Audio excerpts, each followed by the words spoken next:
ಅಡುಗೆ ಮನೆಯ ಗಂಟು ನಂಟು ಇವತ್ತಿನ ತಾಯಂದಿರ ಕುರಿತಂತೆ.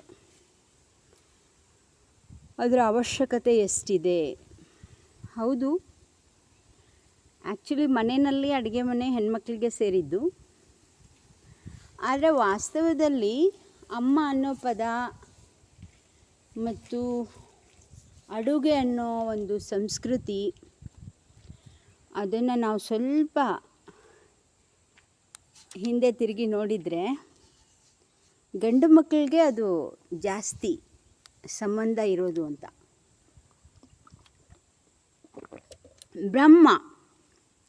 ಬ್ರಹ್ಮ ಅಂದರೆ ನಾವು ಪುರುಷವಾಚಕ ಪದ ಅಂತ ಬಳಸ್ತೀವೋ ಅಥವಾ ಸ್ತ್ರೀವಾಚಕ ಪದ ಅಂತ ಬಳಸ್ತೀವೋ?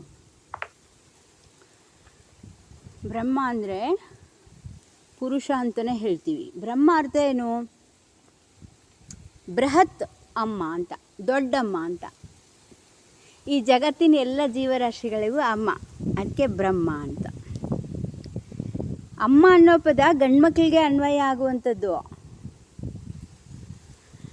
ಆಮೇಲೆ ಹಡೆದವಳು, ಹೆತ್ತ ತಾಯಿ ಅಂತ ನಾವು ಬಳಸ್ತೀವಿ. ಆದರೆ ಹೆತ್ತ ತಾಯಿ, ಹೆತ್ತವರು ಯಾರು? ಅವಳು ಬರೀ ಹೊರ್ತಾಳೆ ಅಷ್ಟೇ, ಹೆಣ್ಮಗಳು. ಹೆರೋರು ಯಾರು? ಹೆರೋನು ಗಂಡಸೆ, ಗಂಡೇ ಹೆರಬೇಕು. ಹೆತ್ತವನು ಗಂಡಸು, ಹೊತ್ತವಳು ಹೆಂಗಸು. ಹೌದಾ? ಅಮ್ಮ ಅನ್ನೋ ಪದನೂ ಗಂಡ್ಮಕ್ಳಿಗೆ ಅನ್ವಯ ಆಗುತ್ತೆ. ಮಗುವನ್ನು ಹೆರುವುದು ಅನ್ನೋ ಪದ ಕೂಡ ಗಂಡ್ಮಕ್ಳಿಗೆ ಅನ್ವಯ ಆಗುತ್ತೆ. ಇನ್ನು ಅಡುಗೆ ಮನೆ ಅಂತ ಬಂದಾಗ ನಳಪಾಕ, ಭೀಮಪಾಕ ಅಂತ ಎಲ್ಲ ಹೆಸರಿಡ್ತೀವಿ. ನಳ ಯಾರು? ಗಂಡಸು ತಾನೆ. ಭೀಮ ಯಾರು? ಗಂಡಸು ತಾನೆ. ಎಲ್ಲ ಪಾಕ ಪ್ರವೀಣರು ಗಂಡು ಮಕ್ಕಳೇ. ಆದರೆ ಇದೆಲ್ಲ ಮತ್ತೆ ಹೆಣ್ಮಕ್ಳಿಗೆ, ಅಮ್ಮ ಅನ್ನೋ ಪದ ಹೆಣ್ಮಕ್ಳಿಗೆ ಹೇಗೆ ಅಂಟ್ಕೋತು? ಆಮೇಲೆ ಹೆರುವವಳು ಅಂತ ಅವಳಿಗೆ ಯಾಕೆ ಹಣೆಪಟ್ಟಿ ಬಂತು? ಆಮೇಲೆ ಅಡುಗೆ ಮನೆ ಅವಳಿಗೆ ಯಾಕೆ ಗಂಟು ಬಿತ್ತು? ಇದು ಭಾಳ ವಿಚಿತ್ರ. ಆಮೇಲೆ ಒಕ್ಕಲುತನ ಅಂದ ತಕ್ಷಣ ನಾವು ಗಂಡ್ಮಕ್ಳು ಅಂತಲೇ ಹೇಳೋದು. ಆದರೆ ಪ್ರಾರಂಭ ಆಗಿರೋದೇ ಹೆಣ್ಮಕ್ಳಿಂದ. ಕೃಷಿ ಅನ್ನೋದು ಪ್ರಾರಂಭ ಆಗಿರೋದೇ ಹೆಣ್ಮಕ್ಳಿಂದ. ಆಮೇಲೆ ಅದು ಗಂಡ್ಮಕ್ಳಿಗೆ ವರ್ಗಾವಣೆ ಆಯಿತು ಅಷ್ಟೇ. ಇದೆಲ್ಲ ಕಾಲಘಟ್ಟದಲ್ಲಿ ನಡೆದಿರುವಂಥದ್ದು. ಗಂಡ್ಮಕ್ಳಿಂದ ಹೆಣ್ಮಕ್ಳಿಗೆ ಬಂದಿದ್ದು, ಹೆಣ್ಮಕ್ಳಿಂದ ಗಂಡ್ಮಕ್ಳಿಗೆ ಬಂದಿದ್ದು ಅಂತ. ಆದರೆ ಇವತ್ತಿನ ಕಾಲಕ್ಕೆ, ಆಧುನಿಕ ಕಾಲಕ್ಕೆ ಅಡುಗೆ ಮನೆ, ಆಧುನಿಕ ಕಾಲಕ್ಕೆ ಮಗು ಮತ್ತು ಮಕ್ಕಳನ್ನು ಹೆರುವುದು, ಇದೆಲ್ಲ ವಿಚಾರ ಮಾಡಿದರೆ ಇಬ್ಬರಿಗೂ ಸಮಪಾಲಿದೆ ಇಲ್ಲಿ, ಗಂಡ್ಮಕ್ಳು ಹೆಣ್ಮಕ್ಳು. ನನ್ನ ಪ್ರಕಾರ, ನನ್ನ ಒಂದು ಅವಲೋಕನೆಯ ಪ್ರಕಾರ, ಹೆಣ್ಮಗಳಿಗೆ ಮತ್ತು ಅಡುಗೆ ಮನೆಗೆ ಗಂಟು ಹಾಕೋದು ಇವತ್ತಿನ ಕಾಲಕ್ಕೆ ಅದು ಸರಿ ಹೊಂದೋದಿಲ್ಲ. ಯಾಕಂದರೆ ಹೆಣ್ಮಗಳು ಹೊರಗಡೆ ದುಡಿತಾ ಇರೋದ್ರಿಂದ ಅಡುಗೆ ಮನೆನ ಹೆಣ್ಮಕ್ಳಿಗೆ ಗಂಟು ಹಾಕೋದು ಅಷ್ಟು ಸಾಧುವೇನಲ್ಲ. ಇನ್ನು ದುಡಿಲಿಲ್ಲ ಅಂದರೂ ಕೂಡ ಮನೆಯಲ್ಲೇ ಇದ್ದಾರೆ, ಹೌಸ್ ವೈಫು, ಗೃಹಿಣಿ, ಪೂರ್ಣ ಪ್ರಮಾಣದಲ್ಲಿ ಮನೆಯಲ್ಲೇ ಇರ್ತಾಳೆ. ಅವಳು ಅಡುಗೆ ಮಾಡಬೇಕು, ಮಗುನ ಸಾಕಬೇಕು, ಸಲಹಬೇಕು ಅಂತ ಅಂದ್ಕೊಂಡ್ರೂ ಕೂಡ ಅದು ಹೆಣ್ಮಕ್ಳಿಗೆ ನಾವು ಹಣೆಪಟ್ಟಿ ಕಟ್ಟಿ ಅವಳು ಪೂರ್ಣ ಪ್ರಮಾಣದಲ್ಲಿ ಅಡುಗೆ ಮಾಡುವವಳು, ಮಕ್ಕಳನ್ನು ಸಾಕಿ ಸಲಹುವವಳು ಅಂತ ಅವಳಿಗೆ ಮೀಸಲಾಗಿರಿಸೋದು ಅಷ್ಟೇನು ಆರೋಗ್ಯಕರವೂ ಅಲ್ಲ. ಹಾಗಾದರೆ ಇವತ್ತಿನ ಆಧುನಿಕ ಕಾಲದಲ್ಲಿ ಗಂಡು ಮಗುಗೂ ಕೂಡ ಅಡುಗೆ ಮಾಡೋದು ಬರಬೇಕು. ಅದು ಹೇಗೆ ಬರುತ್ತೆ? ಅಡುಗೆ ಮಾಡೋದು ಹೇಗೆ ಬರುತ್ತೆ ಅಂದರೆ, ನಾವು ಮನೆಯಲ್ಲಿ ಹುಟ್ಟಿದ ಮಗುಗೆ, ಹೆಣ್ಮಗುಗೆ ಅಮ್ಮ ಏನು ಮಾಡ್ತಾಳೆ? ಅಡುಗೆ ಮನೆ ಒಳಕ್ಕೆ ಕರ್ಕೋತಾಳೆ. ಆ ಬಟ್ಲು ತಗೊಂಬ, ತಟ್ಟೆ ಎಡೆ ಮಾಡು, ಆಮೇಲೆ ಇದನ್ನು ಹೀಗೆ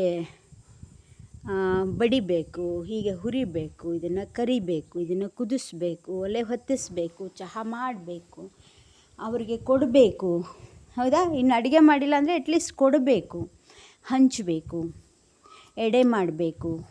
ಹಾಗೆ ಆಮೇಲೆ ನಿಧಾನಕ್ಕೆ ನೀನು ಕೂಡ ಒಲೆ ಹೊತ್ಸಕ್ಕಲಿ, ಕುಕ್ಕರ್ ಇಡಕ್ಕಲಿ, ಅಡುಗೆ ಮಾಡೋಕ್ಕಲಿ, ರೊಟ್ಟಿ ಮಾಡೋಕ್ಕಲಿ, ಚಪಾತಿ ಹಿಂಗೆ ಶುರುವಾಗುತ್ತೆ. ಅಮ್ಮ ಹತ್ತಿರ ಕರ್ಕೋತಾಳೆ ಹೆಣ್ಮಗುನ. ಆದರೆ ಗಂಡು ಮಕ್ಕಳನ್ನ ಹತ್ತಿರ ಕರ್ಕೊಳ್ಳೋ ಹಾಗೆ ಆಗಬೇಕು. ಇಲ್ಲ ಅಂದರೆ ಇವತ್ತಿನ ಕಾಲದಲ್ಲಿ ಏನಾಗ್ತಾ ಇದೆ ಅಂದರೆ, ನಾವು ಹೆಣ್ಮಕ್ಕಳನ್ನ ಅಷ್ಟು ಪ್ರಮಾಣದಲ್ಲಿ ಹೈಯರ್ ಎಜುಕೇಷನ್ಗೆ ಫಾರಿನ್ಗೆಲ್ಲ ಕಳಿಸೋದು ಕಡಿಮೆ. ಮದುವೆ ಮಾಡಿಬಿಡ್ತೀವಿ, ಮದುವೆ ಮಾಡಿ ಗಂಡನ ಜೊತೆ ಬೇಕಾದ್ರೆ ಫಾರಿನ್ಗೆ ಹೋಗು ಅಂತ ಹೇಳ್ತೀವಿ. ಅದೇ ಗಂಡು ಮಕ್ಕಳನ್ನ ಮದುವೆ ಮಾಡೋಕ್ಕೆ ಮುಂಚೆ ನೀನು ಫಾರಿನ್ಗೆ ಹೋಗಿ ಬಂದಿದ್ದೀಯಾ, ಫಾರಿನ್ ರಿಟರ್ನ್ ಅಂದರೆ ನಿನ್ನ ಡಿಮಾಂಡ್ ಜಾಸ್ತಿ ಇರುತ್ತೆ ಅಂತ ಅವನ್ನ ಒಂಥರ ಫಾರಿನ್ ಕಳ್ಸೋಕ್ಕೆ ತುಂಬ ಇಷ್ಟಪಡ್ತೀವಿ. ಆದರೆ ವಿದೇಶದಲ್ಲಿ ಏನು ಪರಿಸ್ಥಿತಿ ಇದೆ ಅಂದರೆ, ನಾವು ಹೇಗೆ ಗಂಡು ಮಕ್ಕಳನ್ನ ಮನೆಗೆ ಬಂದ ತಕ್ಷಣ ಕೈಕಾಲು ಮುಖ ತೊಳೆಸಿ ಟವಲ್ ಕೊಟ್ಟು ಅಲ್ವಾ, ತಟ್ಟೆ ಹಚ್ಚಿ ಊಟಕ್ಕೆ ಕೊಟ್ಟು, ವಿದೇಶದಲ್ಲಿ ನಮ್ಮ ಹುಡುಗ ಹೋಗಿ ಈ ಥರ ಇರೋದನ್ನು ನಾವು ಕನಸು ಕಾಣೋಕ್ಕೂ ಸಾಧ್ಯ ಇಲ್ಲ. ನೀವು ಪ್ರಾರಂಭದಿಂದ ಗಂಡು ಮಗುಗೆ ಅಡುಗೆ ಮನೆ ಒಳಗೆ ಕರ್ಕೊಂಡು ಅವನಿಗೆ ಬೇಕು ಬೇಡ ಅನ್ನೋದನ್ನು ಅವನು ತಿಳ್ಕೊಂಡು ಅವನಿಗೆ ಆರೋಗ್ಯಕ್ಕೆ ಪೂರಕವಾದ ಆಹಾರವನ್ನು ಅವನು ಸಿದ್ಧಪಡಿಸೋಕ್ಕೆ ನೀವು ಅನುಕೂಲ ಮಾಡಿಕೊಟ್ಟಿಲ್ಲ, ಆ ಒಂದು ಅಭಿರುಚಿ ಗಂಡು ಮಗುಗೆ ನೀವು ಕೊಟ್ಟಿಲ್ಲ ಅಂತಂದರೆ, ನೀವು ವಿದೇಶಕ್ಕೆ ಏನಾದ್ರು ಕಳಿಸ್ಬಿಟ್ರೆ ಗಂಡು ಮಗನ್ನ, ಅಲ್ಲಿ ಮದುವೆ ಆಗದೇ ಇರೋವಂತಹ ಗಂಡು ಮಗನ್ನ, ಅವನೇನಾದರೂ ಸಂಪಾದನೆ ಮಾಡಿ ಮತ್ತೆ ತಿರ್ಗಾ ಭಾರತ ದೇಶಕ್ಕೆ ಏನಾದರೂ ಒಂದಿಷ್ಟು ದುಡ್ಡು ತೊಗೊಂಬರ್ತಾನೆ ಅನ್ನೋದು ಕನಸು. ಯಾಕೆಂದರೆ ಅಲ್ಲಿ ಕಸ ಗುಡಿಸೋರಿಗೆ, ಅಲ್ಲಿ ಪಾತ್ರೆ ತೊಳೆಯೋರಿಗೆ, ಅಲ್ಲಿ ಅಡುಗೆ ಮಾಡೋರಿಗೆ ಅವನ್ನೆಲ್ಲ ದುಡ್ಡು ಕೊಟ್ಟು ಸಂಬಳ ಕೊಟ್ಬಿಟ್ರೆ ಬಹುಶಃ ಅವನ ಸಂಬಳನೂ ಸಾಕಾಗಲ್ಲ. ಆಮೇಲೆ ಅಕಸ್ಮಾತ್ ಜಾಸ್ತಿ ಸಂಬಳ ಇದೆ ಅಂದರೂ ಕೂಡ ಅವನು ತಿರ್ಗಾ ಒಂದು ಚಿಕ್ಕ ಕಾಸು ಕೂಡ ನಮ್ಮ ಮನೆಗೆ ದುಡ್ಡನ್ನು ತಗೊಂಬರೋಕ್ಕಾಗಲ್ಲ. ಅವನು ಎಲ್ಲವನ್ನೂ ಸ್ವಂತ ಕೆಲಸ ಮಾಡಬೇಕು, ಕಿಲೋಮೀಟ್ರ್ಗಟ್ಟಲೆ ನಡೆಯೋಕ್ಕೆ ತಯಾರಿರಬೇಕು. ಆಮೇಲೆ ಬೆಳಗ್ಗೆ ಬೇಗ ಏಳಬೇಕು, ಬೆಳಗಾಗೋದ್ರಲ್ಲಿ ಡ್ಯೂಟಿ ಜಾಯ್ನ್ ಆಗಬೇಕು, ಅಷ್ಟರಲ್ಲೇ ಅವನು ಅಡುಗೆ ಮಾಡ್ಕೋಬೇಕು. ಡ್ಯೂಟಿಯಿಂದ ಬಂದು ಕೂಡ ಅವನು ತನ್ನ ಅಡುಗೆ ತಾನೇ ಮಾಡಿಕೊಂಡು ಊಟ ಮಾಡಿದರೆ ಮಾತ್ರ ಅವನ ಅಭಿರುಚಿಗೆ ತಕ್ಕ ಆಹಾರ ಸಿಕ್ಕತ್ತೆ. ಇಲ್ಲ ಅಂದರೆ ನಮ್ಮ ದೇಶದಲ್ಲಿ ಸಿಕ್ಕೋ ಆಹಾರ ವಿದೇಶದಲ್ಲಂತೂ ಸಿಕ್ಕಲ್ಲ. ಒಂದು. ಎರಡನೇದು, ಇನ್ನೊಬ್ಬರಿಗೆ ಹಚ್ಚಿದರೆ ಅವ್ರಿಗೆ ನಮ್ಮ ಅಡುಗೆ ಮಾಡೋಕ್ಕೆ ಬರಲ್ಲ, ಆಮೇಲೆ ಸಂಪಾದನೆ ಶೂನ್ಯ ಮಾಡಿಕೊಂಡು ಮರಳಬೇಕಾಗತ್ತೆ. 2. ಹಾಗಾದರೆ ಗಂಡು ಮಕ್ಕಳು ಒಮ್ಮೆಲೆ 25 ವರ್ಷಕ್ಕೋ 22 ವರ್ಷಕ್ಕೋ ಫಾರಿನ್ಗೆ ಹೋಗಿ ಒಮ್ಮೆ ಅವರು ಅಡುಗೆ ಮಾಡ್ಕೋತಾರೆ ಅಂದರೆ ಸಾಧ್ಯ ಇಲ್ಲ. ಅದಕ್ಕೆ ಇವತ್ತಿನ ದಿನಮಾನಗಳಲ್ಲಿ ಗಂಡು ಮಗುನ ಹೆಣ್ಮಗು ಥರನೇ 1 ವರ್ಷ 3 ವರ್ಷ ವಯಸ್ಸಿನಲ್ಲಿನೇ ನಾವು ಮಗುಗೆ ಏನು ಮಾಡಬೇಕು ಅಂತಂದರೆ ಹತ್ತಿರ ಕರ್ಕೋಬೇಕು, ಅಡುಗೆ ಮನೆ ಒಳಕ್ಕೆ ಕರ್ಕೋಬೇಕು. ಪ್ರತಿಯೊಂದನ್ನು ಮಗುವಿಗೆ ತೋರಿಸ್ಬೇಕು, ಮಗು ಕಣ್ಣಾರೆ ನೋಡಬೇಕು, ಮತ್ತು ಕೈಗೂಡಬೇಕು. ಪ್ರತಿಯೊಂದನ್ನು ಕೂಡ ನಾವು ಮಗುನ ಕರ್ಕೊಂಡು ಕೆಲಸ ಮಾಡಬೇಕು. ಮತ್ತು ಮಗುನೇ ಕೂಡ ಇಂಡಿಪೆಂಡೆಂಟಾಗಿ ಸ್ವತಂತ್ರವಾಗಿ ಅಡುಗೆ ಮಾಡುವಷ್ಟು ಸಾಮರ್ಥ್ಯವನ್ನು ಮಗುಗೆ ಕಲಿಸಿಕೊಟ್ಟು ಆಮೇಲೆ ನೀವು ಹೈಯರ್ ಎಜುಕೇಷನ್ಗೆ ಕಳಿಸ್ಬೇಕು ಅಂತ. 1. ಇಲ್ಲ ನಾವೇನು ಫಾರಿನ್ ಕಳಿಸಲ್ಲ, ನಮ್ಮೂರಲ್ಲೇ ನಮ್ಮನೆ ಊಟ ಮಾಡಿ, ನಮ್ಮ ಹಾಸ್ಟೆಲ್ ಊಟ ಮಾಡಿ, ನಮ್ಮೂರಲ್ಲೇ ನಮ್ಮ ಬೆಂಗಳೂರಲ್ಲೇ ನಮ್ಮ ಅಕ್ಕಪಕ್ಕದ ರಾಜ್ಯಗಳಲ್ಲೇ ಕೆಲಸ ಮಾಡ್ಕೊಂಡಿರ್ತಾನೆ, ಮೆಸ್ ಇರುತ್ತೆ, ಹಾಸ್ಟೆಲ್ ಇರುತ್ತೆ, ಹೋಟ್ಲಿರುತ್ತೆ, ಹುಡುಗ ಹೆಂಗೋ ಬದುಕ್ತಾನೆ, ನಾವು ಹುಡುಗರನ್ನ ನಮ್ಮನೆ ಒಳಕ್ಕೆ ಅಡುಗೆ ಮನೆ ಒಳಕ್ಕೆ ಕರ್ಕೊಳ್ಳೋದು ಅಪರಾಧ, ಗಂಡು ಮಗನಿಗೆ ಚಹಾ ಮಾಡು ಅಂತ ಹೇಳೋದ ಅವಮಾನ ಅನ್ನೋ ಮನೆತನಗಳು ಇದೆ, ಇಲ್ಲ ಅಂತಲ್ಲ, ಇವತ್ತಿಗೂ ಇದೆ ಮನೆತನಗಳು. ಆದರೆ ಆ ಒಂದು ಭ್ರಮೆ ನಿರಸನ ಆಗಬೇಕು. ಅದೆಲ್ಲ ನಿಮಗೆ ಇದ್ದಿರಬಹುದು, ನೀವು ಎಂಜಾಯ್ ಮಾಡಿದ್ದೀರಾ, ಅಷ್ಟಕ್ಕೆ ಮುಗಿಸ್ಬಿಡಿ. ಇನ್ನು ಮುಂದೆ ಮಕ್ಕಳಿಗೆ ನೀವು ಅದನ್ನು ಕಲಿಸ್ಕೊಟ್ರೆ ಅವನು ಕಷ್ಟಪಡ್ತಾನೆ, ಅವನಿಗೆ ದುಷ್ಟ ಮಾರ್ಗಗಳ ಸಿಕ್ಬಿಡುತ್ತೆ, ತಪ್ಪು ಸ್ನೇಹಿತರ ಒಂದು ಸಂಘ ಸಹವಾಸದಿಂದ ಅವನು ದುಶ್ಚಟಗಳಿಗೆ ಈಡಾಗಬಹುದು, ಆಮೇಲೆ ಆರೋಗ್ಯ ನಷ್ಟ ಮಾಡ್ಕೊಳ್ಬೋದು, ಆಮೇಲೆ ಅವನಿಗೆ ಏನು ಮಾಡಬೇಕು ಅಂತ ಗೊತ್ತಾಗ್ದೇ ಪರದಾಡೋ ಹಾಗೆ ಆಗ್ಬೋದು. ಯಾಕೆ ಅಂದರೆ ನಾವೆಲ್ಲ ಕಲ್ತಿರೋ ಹುಡುಗಿನೇ ಮದುವೆ ಮಾಡ್ತಾಯಿದ್ದೀವಿ ಇವಾಗ. ಮನೆ ನೋಡ್ಕೊಳ್ಳೋ ಹುಡುಗಿನ ಮಾಡ್ತೀವಿ ನಾವು ಅಂತ. ಮನೆ ಕೂಡ ಒಂದು ಸಂಸ್ಥೆ, ಅಡುಗೆ ಮನೆ ಕೂಡ ಬಹಳ ಮಹತ್ವದ ಒಂದು ಅಂಗ. ಹೊತ್ತಿಗೆ ಊಟ ಅಡುಗೆ ಮಾಡಿಕೊಡುವಂಥ ಹೆಣ್ಮಗು, ಮಕ್ಕಳನ್ನು ಆರೈಕೆ ಮಾಡುವಂಥ ಒಂದು ಹೆಣ್ಮಗು ನಮ್ಮ ಮನೆಗೆ ಸೊಸೆಯಾಗಿ ಬರಲಿ, ಒಂದು ಸ್ವಲ್ಪ ಕಡಿಮೆ ಕಲ್ತಿದ್ರು ಪರವಾಗಿಲ್ಲ ಅಂತ ಇವತ್ತು ಯಾರಾದರೂ ಅನ್ಕೋತಾರಾ? ಹುಡುಗನ ಅಮ್ಮ ಅಪ್ಪನೇ ಅನ್ಕೊಳ್ಳಲ್ಲ. ಇನ್ನೂ ಬೇಕಾದ್ರೆ ಹುಡುಗಿ ಸ್ವಲ್ಪ ಹೆಚ್ಚು ಕಲ್ತಿದ್ರೆ ಪರವಾಗಿಲ್ಲ, ಅವಳು ಸಂಪಾದನೆ ಹೆಚ್ಚಿದ್ರೂ ಪರವಾಗಿಲ್ಲ, ನಮ್ಮ ಮನೆತನ ಚೆನ್ನಾಗಿದೆ, ಹೆಚ್ಚು ಕಲ್ತಿರೋ ಹುಡುಗಿ, ಹೆಚ್ಚು ಸಂಪಾದನೆ ಮಾಡೋ ಹುಡುಗಿ ಬಂದರೂ ಪರವಾಗಿಲ್ಲ ಅಂತ ಕನಸು ಕಾಣುವಂತಹ ಒಂದು ದಿನಮಾನಗಳು. ಹೀಗಿರುವಾಗ ಆ ಮಗು ಹೆಣ್ಮಗುಗಂತೂ ಅಡುಗೆ ಕಲಿಸ್ಲೇಬೇಕು. ಯಾಕಂದರೆ ಅವಳು ಮಗುವಿಗೆ ಆರೈಕೆ ಮಾಡಬೇಕು ಅಂದರೆ ಅವಳಿಗೆ ಎಲ್ಲವೂ ಬರಬೇಕು. ಇಲ್ಲ ಅಂತಂದರೆ ಮಗುನ ಅವಳು ಲಾಲನೆ ಪಾಲನೆ ಮಾಡೋಕ್ಕೆ ಸಾಧ್ಯ ಇಲ್ಲ. ಮಗುಗೇನಾದರೂ ನಾನು ಹುಟ್ಟಿದ ತಕ್ಷಣ ಅವ್ರಿಗೆ ಹೊರಗಿನ ಆಹಾರ ತಂದು ತಿನ್ನಿಸ್ತೀನಿ ಅಂದರೆ ಮಗು ಇಮ್ಯುನಿಟಿ ಸರಿಯಾಗಿ ಬೆಳವಣಿಗೆ ಆಗಲ್ಲ. ಮಗುವಿನಲ್ಲಿ ಒಂದು ತಾಯಿಯ ಬಗ್ಗೆ ಆತ್ಮೀಯತೆ ಬರಲ್ಲ. ಅದಕ್ಕೆ ತಾಯ್ತನದ ಒಂದು ಪ್ರಧಾನ ಅಂಗವಾಗಿ ಅಡುಗೆ ಮನೆ ಅನ್ನೋದು ಇದ್ದೇ ಇದೆ. ಅದ್ರ ಜೊತೆಗೆ ಗಂಡು ಮಗು ಕೂಡ 50-50. ಹೇಗೆ? ಅಡುಗೆನೇ ಮಾಡಬೇಕಂತೇನಿಲ್ಲ, ನಿಮಗೆ ಆ್ಯಕ್ಚುಲಿ ನ್ಯಾಯ ಕೊಡಬೇಕಾಗಿತ್ತು. ಮನೆಯಲ್ಲಿ ಅಡುಗೆ ಮಾಡೋ ಹೆಣ್ಮಗಳಿಗೆ ನಾವು ನ್ಯಾಯ ಕೊಡಬೇಕಾಗಿತ್ತಂದರೆ ಗಂಡಸರು ಮನೆಯಲ್ಲಿ ಏನು ನಾವು ಅಪ್ಪ ಆಗಿ ಅಥವಾ ಗಂಡನಾಗಿ ಅಥವಾ ಸಹೋದರನಾಗಿ ನಾವೇನು ಪಾತ್ರ ನಿಭಾಯಿಸ್ತಾ ಇದ್ದೀವೋ ಅಂಥವರು, ಅಥವಾ ನೆಂಟರಾಗಿ ಏನು ನಾವು ಪಾತ್ರ ನಿಭಾಯಿಸ್ತೀವೋ ಅಂಥವರು ಮೊದಲು ಮನೆಗೆ ಹೋದ ತಕ್ಷಣ ನನಗೆ ಟೈಮಿಲ್ಲ ಬೇಗ ಊಟ ಮಾಡಬೇಕು, ಇದು ತಪ್ಪು. ಆಮೇಲೆ ಟೆನ್ಷನ್ನಲ್ಲಿ ಅವಸರ ಯಾವುದಕ್ಕೂ ಟೈಮಿಲ್ಲ ನನಗೆ, ಬೇಗ ಇದು ತಪ್ಪು. ಆಮೇಲೆ ಹೋದ ತಕ್ಷಣ ಕಾಲು ತೊಳ್ಕೊಳ್ಳೋಂಗಿಲ್ಲ, ಮುಖ ತೊಳ್ಕೊಳ್ಳೋಂಗಿಲ್ಲ, ಶೂಸ್ ಬಿಚ್ಚಂಗಿಲ್ಲ, ನೇರ ಟೇಬಲ್ನಲ್ಲಿ ಕೂತ್ಕೊಂಡು ತಟ್ಟೆಗೇನು ಎಡೆ ಮಾಡಿಕೊಡ್ತಾರೋ ಅದನ್ನು ಗಪ ಅಂತ ತಿಂದು ಹೋಗು, ಅದು ತಪ್ಪು. ಪ್ರತಿಯೊಬ್ಬರು ವಿಚಾರ ಮಾಡಬೇಕು.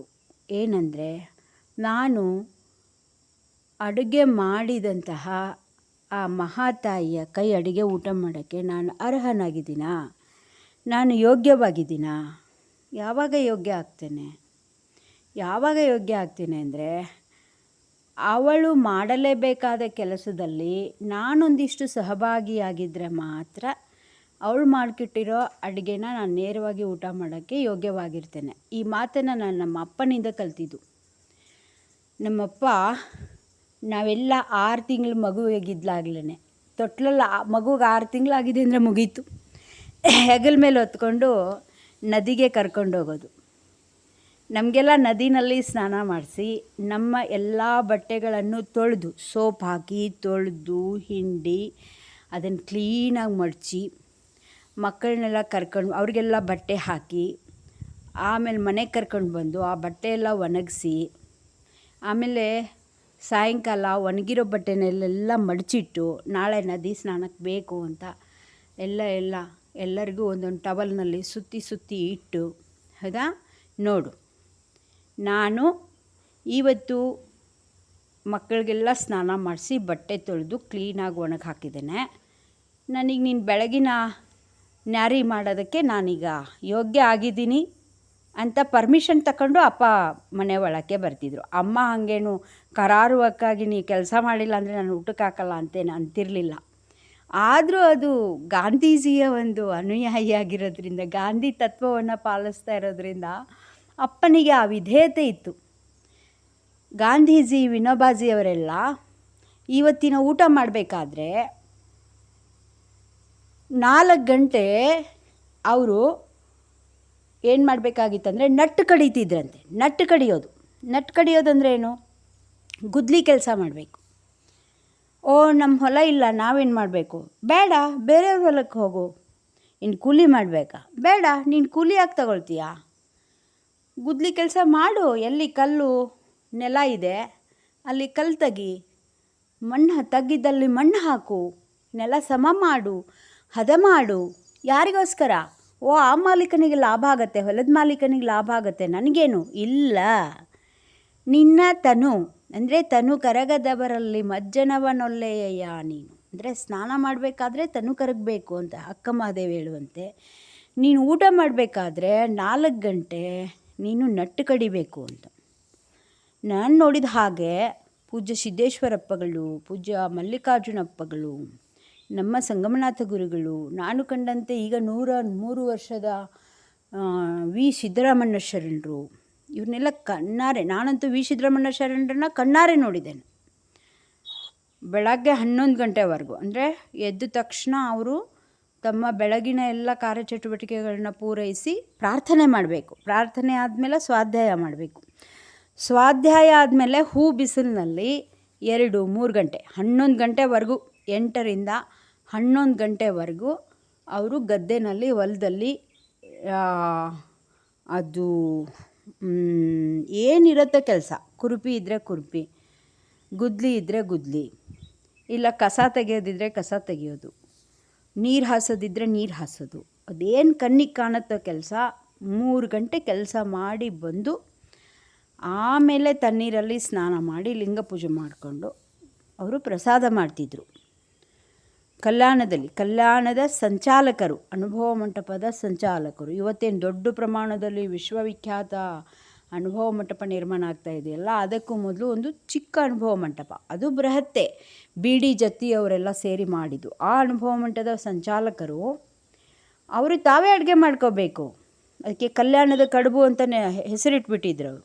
ಗೋಧಿ ಹಿಟ್ಟಿನಲ್ಲಿ ಸ್ವಲ್ಪ ಹಾಲು ಬೆಲ್ಲ ಹಾಕ್ಬಿಟ್ಟು ಕುಕ್ಕರ್ ಡಬ್ಬನಲ್ಲಿ ಹಾಕಿಟ್ಬಿಡೋದು, ಕುಕ್ಕರ್ ಕೂಗ್ಸೋದು, ಅದನ್ನು ಹಿಂಗೆ ವಡೆ ಥರ ಕೊರೆದ್ಬಿಟ್ಟು ಕಲ್ಯಾಣದ ಕಡುಬು ಅಂತ. ಯಾಕಂದರೆ ರೊಟ್ಟಿ ಮಾಡೋಕ್ಕೆ ಬರಲ್ವಲ್ಲ ಅದರಲ್ಲ. ಅವೆಲ್ಲ ಅನ್ನ ಮತ್ತು ಬೇಳೆ ಸಾರು ಅಷ್ಟೇ ಅವರ ಆಹಾರ. ಆದರೆ ಅಷ್ಟಕ್ಕೂ ಅವರು ಅಷ್ಟು ಕೆಲಸ ಮಾಡಿ ಬಂದೇ ಬೆಳಗಿನ ಪ್ರಸಾದ ಸೇವನೆ ಮಾಡ್ತಿದ್ರು. ಬರೀ ಲಿಂಗ ಪೂಜೆ ಮಾಡಿ ನಾನು ಪ್ರಸಾದ ತಗೊಳ್ತೀನಿ ಅಲ್ಲ, ಅಷ್ಟೆಲ್ಲ ಮಾಡಿ ಬೆವರು ಸುರಿದ ಮೇಲೆ ಬಂದು ಸ್ನಾನ ಮಾಡಿ ಪೂಜೆ ಮಾಡಿ ತಾವೇ ಸ್ವಯಂ ಪಾಕಿಗಳಾಗಿ ಅಡುಗೆ ಮಾಡ್ಕೊಳ್ತೀವಿ. ಆಮೇಲೆ ಚನ್ನಬಸವ ಪಟ್ಟದ್ದೇವರು, ಭಾಲ್ಕಿಯ ಚನ್ನಬಸವ ಪಟ್ಟದ್ದೇವರು, ಅವರು ತಮ್ಮ ವಯಸ್ಸಿನ 75ರವರೆಗೂ ಸ್ವಂತ ಅಡುಗೆ ಮಾಡ್ಕೊಂಡಿದ್ದಾರೆ. ಕಲ್ಯಾಣದಲ್ಲಿ ನೋಡಿದ್ದೀನಿ ನಾನು ಅವ್ರನ್ನ, ಕಲ್ಯಾಣದಲ್ಲಿ ಇದ್ದಾಗ ನೋಡಿದ್ದೀನಿ. ಕುಟ್ಟುವುದು, ಬೀಸುವುದು, ವಿಭೂತಿ ತಯಾರು ಮಾಡುವುದು, ಹೊಲದಲ್ಲಿ ನಟ್ಟು ಕಡಿಯುವುದು, ಹೌದಾ. ಆಮೇಲೆ ಕುದುರೆ ಮೇಲೆ ಬೆಣ್ಣಿಗೆ ವಚನ ಗ್ರಂಥಗಳನ್ನು ಹೊತ್ಕೊಂಡು ಕುದುರೆ ಮೇಲೆ ಹೋಗಿ ಹಳ್ಳಿಗೆ 1 ರಾತ್ರಿ, ಪಟ್ಟಣಕ್ಕೆ ಪಂಚರಾತ್ರಿ ಹಾಗೆ ವಾಸವಾಗಿದ್ದು. ಅಲ್ಲೂ ಕೂಡ ಅಡುಗೆ ಮಾಡ್ಕೊಂಡು ಪ್ರಸಾದ ಮಾಡೋದು, ಮತ್ತು 4 ಜನರಿಗೆ ಉಣಿಸೋದು, ಆಮೇಲೆ ಉಣ್ಣೋದು. ಇದೆಲ್ಲ ಗಂಡು ಮಕ್ಕಳ ಕತೆ ನಾನು ಹೇಳ್ತಾ ಇರೋದು. ಅವ್ರಿಗೇನು ಹೆಂಡತಿ ಇರಲ್ಲ ಅದಕ್ಕೆ ಅವ್ರು ಮಾಡ್ತಾರೆ ಅಂತ ಹಾಗೆ ದಯಮಾಡಿ ತಿಳ್ಕೊಬೇಡಿ. ಹಾಗಲ್ಲ. ಹೆಂಡತಿ ಇದ್ದರೂ ಕೂಡ ನಮ್ಮಪ್ಪ ಹಾಗೆ ಹೇಳ್ತಿದ್ರು, ನಾನು ಇವತ್ತು ಇಷ್ಟು ಕೆಲಸ ಮಾಡಿದ್ದೇನೆ, ನನಗೆ ಅಡುಗೆ ಮನೆ ಒಳಕ್ಕೆ ಬರೋಕ್ಕೆ ಪ್ರವೇಶ ಮಾಡೋಕ್ಕೆ ಅರ್ಹತೆ ಇದೆ, ನೀನು ಮಾಡಿರೋ ಬಿಸಿ ರೊಟ್ಟಿನ ನಾನಿವತ್ತು ಪ್ರಸಾದ ರೂಪದಲ್ಲಿ ಸೇವನೆ ಮಾಡೋಕ್ಕೆ ಅರ್ಹನಾಗಿದ್ದೇನೆ ಅಂತ ಪ್ರತಿದಿನ ಹಾಗೆ ತಮ್ಮನ್ನು ತಾವೇ ಸರ್ಟಿಫೈ ಮಾಡ್ಕೊಳ್ಳೋದನ್ನು ನಾನು ಕೇಳಿಸ್ಕೊಂಡಿದ್ದೇನೆ, ಕಿವಿಯಿಂದ ಕೇಳಿಸ್ಕೊಂಡಿದ್ದೇನೆ. ಆಮೇಲೆ ನಮ್ಮಮ್ಮ ಬೆಳಗ್ಗೆ ಎದ್ದ ತಕ್ಷಣ ಬಿಸಿ ರೊಟ್ಟಿನೇ ಮಾಡೋದು. ಯಾಕೆ ಅಂದರೆ ಮಲ್ಲಿಕಾರ್ಜುನ ಶಿವಯೋಗಿಗಳು ನಮ್ಮ ಗೋಕಾಕದಲ್ಲಿ 6 ತಿಂಗಳು ಪ್ರವಚನ ಮಾಡಿದ್ದಾರೆ. ಆವಾಗ ನಮ್ಮ ತಾಯಿ ಚಿಕ್ಕವಳು, ಅವಳಿಗೆ ಬರೀ ಚೊಚ್ಚಲು ಬಾಣಂತನ ಆಗಿತ್ತು, ಇನ್ನೂ 2ನೇ ಮಗು ಆಗಿರಲಿಲ್ಲ. 1ನೇ ಮಗು ಆದಾಗ ಅಂದರೆ ತುಂಬ ಚಿಕ್ಕವಳು, ಒಂದು 20 ವರ್ಷದ ಒಳಗಿನ ಹೆಣ್ಮಗಳು. ಆವಾಗಲೇ ಅಲ್ಲಿ ಮಲ್ಲಿಕಾರ್ಜುನ ಶಿವಯೋಗಿಗಳು ನಮ್ಮ ಈಗ ಗುರುಗಳದ್ದೇನು ಧ್ಯಾನ ಮಂದಿರ ಇದೆ ಆ ಪತ್ರಿವನದಲ್ಲಿ 6 ತಿಂಗಳುಗಳ ಕಾಲ ಅನುಷ್ಠಾನ ಮಾಡಿ ಪ್ರವಚನ ಮಾಡ್ತಿದ್ರು. ಬೆಳಗ್ಗೆ ಮತ್ತು ಸಂಜೆ 2 ಹೊತ್ತು ಪ್ರವಚನಕ್ಕೆ ಹೋಗೋ ಅಭ್ಯಾಸ ಇತ್ತು ಅಮ್ಮನಿಗೆ ಮತ್ತು ಅಪ್ಪನಿಗೆ. ಆಗ ಅವ್ರು ಹೇಳಿದ ಮಾತು ಅವಳು ಚಾಚು ತಪ್ಪದೆ ನಡ್ಸ್ಕೊಂಡು ಬಂದಳು. ಅವ್ರೇನು ಹೇಳಿದ್ರಂದರೆ, ನೋಡ್ರಿ, ಮನೆಯಲ್ಲಿ ನೀವು ಹೆಣ್ಮಕ್ಳು ಬೆಳಗ್ಗೆ ಗಂಡ್ಮಕ್ಳು ಮನೆ ಬಿಟ್ಟು ಹೊರಗೆ ಹೋಗೋಕ್ಕೆ ಮೊದಲು ನೀವೇನು ಮಾಡಬೇಕು ಅಂತಂದರೆ ಅವ್ರಿಗೆ ಚೆನ್ನಾಗಿ ಅಡುಗೆ ಮಾಡಿ ಉಣಿಸಿ ಕಳಿಸ್ಬೇಕು. ಅದು ಇದು ಮಾಡಿ ಏನೋ ಒಂದು ಕೊಟ್ಟು ಕಳಿಸಿದ್ರೆ ಅವ್ರಿಗೆ ಹಸಿವೆ ಆದಾಗ ಆಚೆ ಈಚೆ ಆಸೆ ಆಗತ್ತೆ. ಯಾರೋ ಅವರು ಇವರು ಕರೆದ್ರು ಅಂತ ಅಲ್ಲಿ ಇಲ್ಲಿ ತಿನ್ನೋಕ್ಕೆ ಶುರು ಮಾಡ್ತಾರೆ ಗಂಡು ಮಕ್ಕಳು. ಆಮೇಲೆ ಹೊರಗಡೆ ತಿನ್ಕೊಂಡು ಬಂದಿರೋ ಗಂಡು ಮಗ ಮನೆಗೆ ಬಂದು ಅವನಿಗೆ ಊಟ ಮಾಡೋಕ್ಕೆ ಆಸಕ್ತಿನೇ ಇರಲ್ಲ. ಅದಕ್ಕೆ ದುಡಿಯೋಕ್ಕೆ ಹೋಗುವಂತಹ ಗಂಡು ಮಗನಿಗೆ ಬೆಳಗ್ಗೆ ಎದ್ದ ತಕ್ಷಣ ನೀವು ಬಿಸಿ ಬಿಸಿ ರೊಟ್ಟಿ ಮಾಡಿ ಉಣಿಸಿ ಕಳಿಸಿದ್ರೆ ಅವನ ಮನಸ್ಸು ಶಾಂತವಾಗಿರುತ್ತೆ.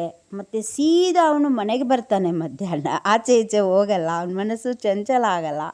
ಮತ್ತು ಮನೆಯ ಆಲೋಚನೆಗಳು, ನೀವು ಯಾವ ಭಾವದಿಂದ ರೊಟ್ಟಿ ತಟ್ಟಿರ್ತೀರಿ, ಯಾವ ಭಾವದಿಂದ ಉಣಿಸಿರ್ತೀರಿ, ರೊಟ್ಟಿ ಅಷ್ಟೇ ಅವನು ಉಣ್ಣಲ್ಲ, ನಿಮ್ಮೆಲ್ಲ ಭಾವನೆಗಳು, ನಿಮ್ಮ ಸಂಕಲ್ಪಗಳು, ನಿಮ್ಮ ಎಲ್ಲ ಒಂದು ಕಳಕಳಿ ಕಕ್ಕುಲಾತಿಯನ್ನೆಲ್ಲ ಅವನು ಸೇವನೆ ಮಾಡೋದ್ರಿಂದ ಅವನಿಗೂ ಕೂಡ ಮನೆಯ ಕುರಿತು, ಮಕ್ಕಳ ಕುರಿತು ಜವಾಬ್ದಾರಿಯ ಪ್ರಜ್ಞೆ ಆ ರೊಟ್ಟಿಯ ಜೊತೆಗೆ ಅವನು ಒಡಲನ್ನು ಸೇರ್ತದೆ ಅಂತ ಮಲ್ಲಿಕಾರ್ಜುನ ಸಿವಿಗಳು ಹೇಳಿದ ಪ್ರಕಾರ ಅಮ್ಮ ಚಾಚೂ ತಪ್ಪದೆ ಬೆಳಗ್ಗೆ ಎದ್ದ ತಕ್ಷಣ 8 ಗಂಟೆಗೆ ಅಪ್ಪ ವ್ಯಾಪಾರ ಮಾಡೋಕ್ಕೆ ಅಂಗಡಿಗೆ ಹೋಗಬೇಕಾಗ್ತಿತ್ತು. ಅಷ್ಟೊತ್ತಿಗಾಗಲೇ 7:15 5 ಗಂಟೆಗೆ ಸರಿಯಾಗಿ ನದಿಯಲ್ಲಿ ಇರ್ತಿದ್ರು ಅಪ್ಪ. ಅದು ಹೆಂಗಂದರೆ ಓಂ ನಮಃ ಶಿವಾಯ ಅಂತ ಎತ್ತರ ಧ್ವನಿಯಿಂದ ಆ ಕೂಗು ಮಾರಿ ಅವನು ಎಬ್ಬಸುವ ಒಂದು ಶರಣರು ಇರ್ತಿದ್ರು. ಬೆಳಗ್ಗೆ ಎದ್ದ ತಕ್ಷಣ ಎಚ್ಚರ ಮಾಡುವ ಕೂಗು ಮಾರಿ ತಂದೆಗಳಿರ್ತಿದ್ರು ಅಂತ ಹೇಳ್ತಾರಲ್ಲ, ಆ ಕಾಯಕ ಮಾಡ್ತಿದ್ರು ಅಪ್ಪ. ಬೆಳಗ್ಗೆ ಎದ್ದು ಮೊದಲೇ ರಾತ್ರಿನೇ ಎಲ್ಲ ಸುತ್ತಿಟ್ಟಿರೋ ಟವಲ್ಲೆಲ್ಲ ಬಟ್ಟೆನೆಲ್ಲ ಬಗಲಲ್ಲಿ ಇಟ್ಕೊಂಡು ಮಕ್ಕಳನ್ನ ಕರ್ಕೊಂಡು ಉಚ್ಚ ಸ್ವರದಲ್ಲಿ ಮಹಾಮಂತ್ರವನ್ನು ಹೇಳ್ತಾ ನದಿಗೆ ಹೋಗ್ತಿರ್ಬೇಕಾದ್ರೆ ದಾರಿನಲ್ಲಿ ಮನೆಗಳವರು ನೋಡು ಸತ್ಯಗೌಡರು ಹೊರಟರು ನದಿಗೆ ಹೇಳ್ರಿ ಅನ್ನೋ ಥರ ಆ ಮಟ್ಟಕ್ಕೆ ಆ ಪ್ರಭಾವ ಆಗಿತ್ತು. ಅಪ್ಪ ತೀರಿ ಹೋದ್ಮೇಲೆ ಇವತ್ತು ತೀರಿ ಹೋಗ್ತಾರೆ ಅಂದರೆ ನೆನ್ನೆ ದಿನ ಅಪ್ಪ ಅದನ್ನೆಲ್ಲ ಮಡಚಿ ಇಟ್ಟಿದ್ರು. ಬೆಳಗ್ಗೆ ಅಪ್ಪ 6 ಗಂಟೆಗೆ ದೇಹ ಬಿಡ್ತಾರೆ ಅಂದರೆ ರಾತ್ರಿ ನಾನು ಬೆಳಗ್ಗೆ ನದಿ ಸ್ನಾನಕ್ಕೆ ಹೋಗಬೇಕು ಅಂತ ಬಟ್ಟೆ ಎಲ್ಲ ಮಡಚಿ ಸುತ್ತಿ ಇಟ್ಟಿದ್ರು. ಆಮೇಲೆ ಅಪ್ಪ ಹೋದ್ಮೇಲೆ ಎಷ್ಟೋ ದಿನ ಆ ಧ್ವನಿ ಮಂತ್ರ ಧ್ವನಿ ಕೇಳಿಸ್ದಂಗೆ ಅನ್ನಿಸ್ತಿತ್ತಂತೆ. ಅಲ್ಲಿ ನಮ್ಮ ಶಂಕರಲಿಂಗನ ಗುಡಿಯ ಪಕ್ಕದಿಂದ ಹೋಗ್ಬೇಕಾರೆ ಆ ಕೌತನಾಳಿ ಅಂದಾನಿ ಅವ್ರ ಮನೆಯಲ್ಲೆಲ್ಲ ಅಪ್ಪನ ಧ್ವನಿ ಕೇಳಿಸಿದ ಹಾಗೆ ಎಷ್ಟೋ ದಿನ ಹೋಗ್ತಾ ಇದ್ದಾರೆ ಸತ್ಯಗೌಡರು ನದಿಗೆ ಅನ್ನೋ ಥರ. ಅಂದರೆ ಒಂದು ದಿನ ತಪ್ಪಿಸದ ಹಾಗೆ ಇವತ್ತು ಮರಣ ಇದೆ ಅಂದರೂ ಕೂಡ ಆವತ್ತು ಆ ತಯಾರಿ ನದಿ ಸ್ನಾನಕ್ಕೆ ಹೋಗುವ ತಯಾರಿ ಮಾಡಿಕೊಂಡೇ ಹೋಗಿದ್ರಂತೆ. ಅಂದರೆ ಆ ಒಂದು ಅದು ಸರಿಯೇ, ಆ ತಪಸ್ಸು ಗಂಡು ಮಕ್ಕಳಲ್ಲಿ ತಪಸ್ಸಿರೋದು ಅಪರೂಪ ಇರಬೇಕು. ಅವರಿಗೆ ಗಂಡು ಅಂತ ಹೇಳೋದು, ಯಾರಿಗೆ ಗಂಡು ಅಂತ ಹೇಳೋದು, ಯಾರಿಗೆ ಸಂಯಮ ಇದೆ, ಯಾರಿಗೆ ಇಂದ್ರಿಯ ನಿಗ್ರಹ ಇದೆ, ಅದೇ ಗಂಡಸ್ತನ. ಹಾಸಿಗೆನಲ್ಲಿ ಉರುಳಾಡಿಕೊಂಡು ಮಲ್ಕೊಂಡಿರೋದು, ಆಮೇಲೆ ಹೆಣ್ಮಕ್ಳು ಬೇಗ ಎದ್ದು ಪಾಪ ಎಲ್ಲ ಮಾಡಿ ಇವ್ರನ್ನ ಎಬ್ಬಿಸ್ತಾ ಇರೋದು, ಅದು ಗಂಡಸ್ತನನೇ ಅಲ್ಲ. ಅದು ಹೆಣ್ಮಕ್ಳು ಅನ್ನೋಕ್ಕೂ ಲಾಯಕ್ಕಿಲ್ಲ ಅವರು. ನಿಜವಾದ ಗಂಡು ಅಂತಂದರೆ ಪುರುಷಾರ್ಥಿಯಾಗಿರಬೇಕು, ಮತ್ತು ಅವನ ಮುಖ ಆತ್ಮಾಭಿಮುಖಿಯಾಗಿರಬೇಕು, ಮತ್ತು ಅವನು ಸತ್ಯಶುದ್ಧನಾಗಿ ಚಾರಿತ್ರ್ಯವಂತನಾಗಿರಬೇಕು. ಮತ್ತು ಯಾರು ಹೆಂಡತಿಯನ್ನು ಗೌರವಿಸ್ತಾರೆ ಅವರು ಎಲ್ಲ ಹೆಣ್ಣು ಮಕ್ಕಳನ್ನು ಗೌರವಿಸ್ತಾನೆ. ಹೆಂಡತಿಯನ್ನು ಬೈದಾಡಿಕೊಂಡು ಅವಳ ಮೇಲೆ ದರ್ಬಾರ ಮಾಡಿಕೊಂಡು ನೀನಿನ್ನೂ ಕೆಲಸ ಮಾಡಿಲ್ಲೇನು, ಅಡುಗೆ ಮಾಡಿಲ್ಲೇನು, ಇದು ಚೆನ್ನಾಗಿಲ್ಲ, ಉಪ್ಪು ಚೆನ್ನಾಗಿ, ಖಾರ ಇಲ್ಲ, ಹಂಗೆ ಹಿಂಗೆ ಅಂದ್ಕೊಂಡು ಸಿಡಿ ಪಿಡಿ ಮಾಡ್ಕೊಂಡು ಹೆಣ್ಮಕ್ಳನ್ನ ತಮ್ಮ ನಿಯಂತ್ರಣದಲ್ಲಿ ಇಟ್ಕೊಳ್ಳೋಕೆ ನೋಡೋದು, ಆಮೇಲೆ ಗದರಿಸ್ಕೊಂಡು ಕೆಲಸ ಮಾಡಿಸ್ಕೊಳ್ಳೋದು, ಅದೇನು ಅದು ಗಂಡಸ್ತನ ಅಲ್ಲ. ಅದು ಅತ್ಯಂತ ದುರ್ಬಲ ಪ್ರಾಣಿ ಅಂತ ಅದಕ್ಕೊಂದು ಹೆಸರು ಇಟ್ಟಿದ್ದೀನಿ ನಾನು. ಅಂತಹ ಗಂಡಸರನ್ನು ದುರ್ಬಲ ಪ್ರಾಣಿಗಳು ಅಂತ.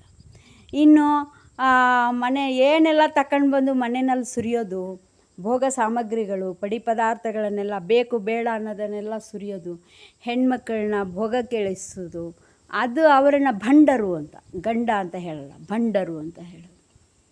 ಎರಡು ತಪ್ಪೆ. ಇತ್ತ ಸೋಮಾರಿಯಾಗಿರೋದು ತಪ್ಪು, ಇತ್ತ ಅತಿ ಹೆಣ್ಣು ಮಕ್ಕಳನ್ನು ಓಲೈಸಿಕೊಂಡು ಅವರನ್ನು ಭೋಗ ವಿಲಾಸದ ಒಂದು ಶಿಶುವಾಗಿಸಿಕೊಳ್ಳೋದು, ಬಲಿ ಪಶುವಾಗಿಸೋದು, ಅದು ಕೂಡ ತಪ್ಪು. ಗಂಡು ಅಂತ ಯಾರಿಗೆ ಹೇಳೋದಂದರೆ ಅವನ ಮುಖ ಪರಮಾತ್ಮನ ಕಡೆಗಿರಬೇಕು. ಯಾರು ಪುರುಷರು?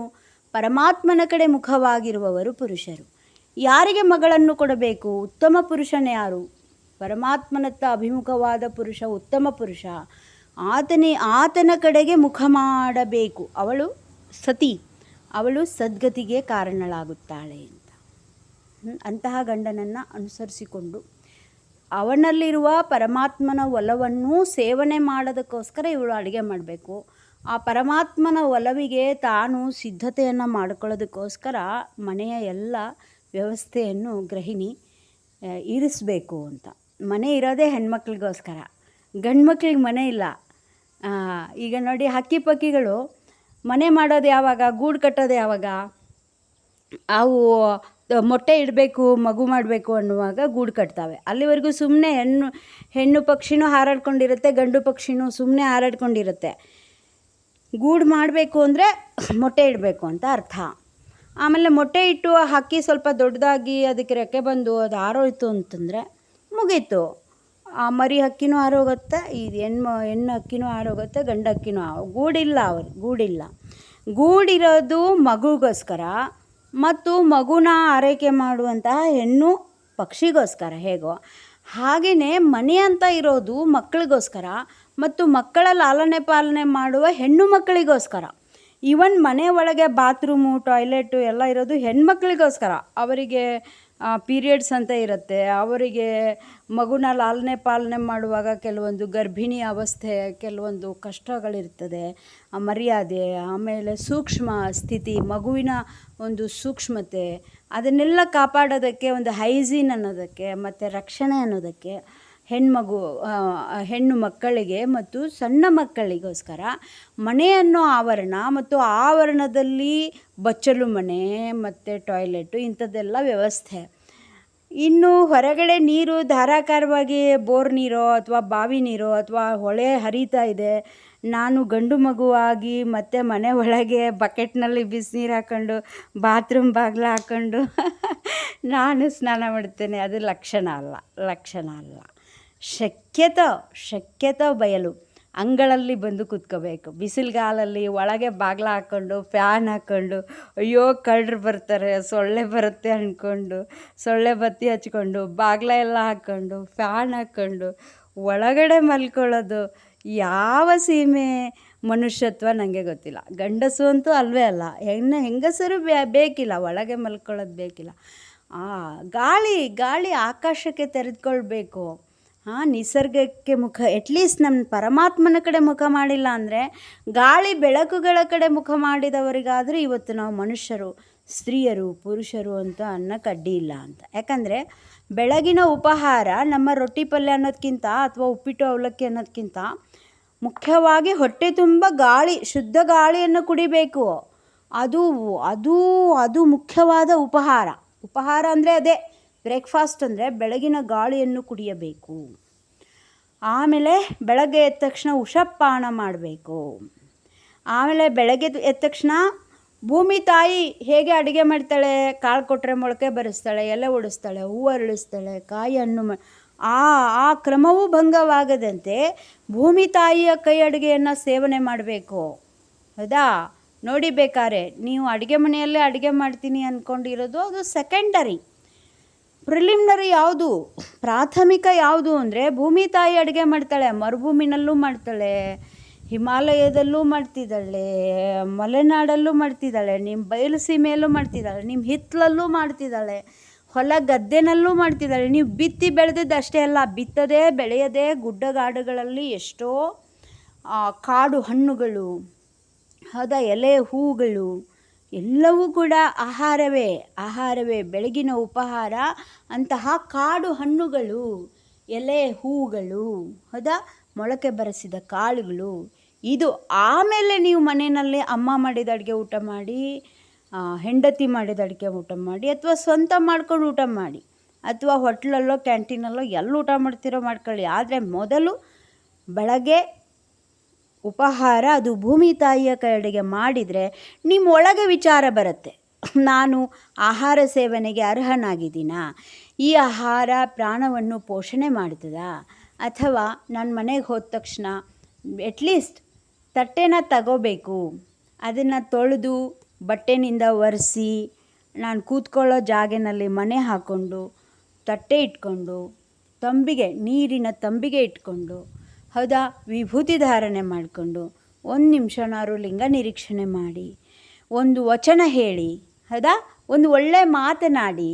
ಅವಳು ಮನೆಯಲ್ಲಿ ಗೃಹಿಣಿ ಅಡುಗೆ ಮಾಡ್ತಾಯಿದ್ರೆ ನಾನು ಇಷ್ಟೆಲ್ಲ ತಯಾರು ಮಾಡಿಕೊಂಡು ಅವಳಿಗೂ ಕೂಡ ಪಕ್ಕದಲ್ಲಿ ಒಂದು ತಟ್ಟೆ ಹಾಕಿ ಇಟ್ಕೊಂಡು, ಬಾ ಒಟ್ಟಿಗೆ ಊಟ ಮಾಡೋಣ, ತಗೊಂಡು ಬಾ ಅಂತ ಹೇಳಿ ತಾನು ತಂದು ಅಲ್ಲೇನು ಅಡುಗೆ ಮಾಡಿದೆ ಪಾತ್ರೆ ಬುಟ್ಟಿ ಎಲ್ಲ ಪಕ್ಕದಲ್ಲಿ ಇಟ್ಕೊಂಡು ಎಡೆ ಮಾಡಿ, ಹೌದಾ, ಎಡೆ ಮಾಡ್ತಾ ಒಂದು ಹಾಡು ಹೇಳ್ತಾ, ಒಂದು ವಚನ ಗಾಯನ ಮಾಡ್ತಾ, ಬರೋದಿಲ್ಲ ಸುಮ್ಮನೆ ಒಂದು ಪುಸ್ತಕ ತಗೊಳ್ಳಿ, ಸಿದ್ದೇಶ್ವರಪ್ಪಗಳ ಸುಲಭವಾದ ಸರಳವಾದ ನುಡಿಮುತ್ತುಗಳಿರೋ ಪ್ರವಚನದ ಒಂದು ಕೆಸೆಟ್ಗಳಿರುತ್ತೆ, ಹಾಕ್ಬೋದು. ಅಥವಾ ಪುಸ್ತಕ ಇರುತ್ತೆ, ಓದಿ ಅವಳು ಬರೋವರೆಗೂ ಕಾಯ್ದು ಅವಳಿಗೂ ಎಡೆ ಮಾಡಿ ಇದ್ದದ್ದನ್ನು ಎಷ್ಟು ಚೆನ್ನಾಗಾಗಿದೆ ಒಳ್ಳೆಯದನ್ನು ಮೊದಲು ಅಪ್ರಿಸಿಯೇಷನ್ ಮಾಡಿ, ಆಮೇಲೆ ಏನು ಕೊರತೆ ಇದೆ ಅನ್ನೋದನ್ನು ಕೂಡ ಮೃದು ವಚನಗಳಲ್ಲಿ ತಿಳುವಳಿಕೆಯಿಂದ ಒಬ್ಬರಿಗೊಬ್ಬರು ಹಂಚಿಕೊಂಡು ಇದು ಪದ್ಧತಿ. ಎಟ್ಲೀಸ್ಟ್ ಅಡುಗೆ ಮಾಡೋಕ್ಕಾಗಿಲ್ಲ ಅಂದರೆ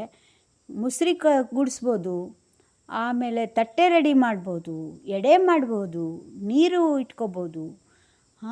ಮತ್ತು ನಾನು ಮಗು ಆಗಿದ್ದರೆ, ಗಂಡು ಮಗು ಆಗಿದ್ದರೆ ಅಥವಾ ಹೆಣ್ಮಗು ಆಗಿದ್ದರೆ ಅಮ್ಮನಿಗೆ ಉಣಿಸಿ ಆಮೇಲೆ ಉಣ್ಣುವುದು ಧರ್ಮ. ಅಮ್ಮ ಇರೋದೇ ಅಡುಗೆ ಮಾಡೋಕ್ಕೆ, ನಾನು ಸೀದಾ ಹೋಗಿ ಊಟ ಮಾಡೋಕ್ಕೆ, ಅದೇ ಅಲ್ಲ.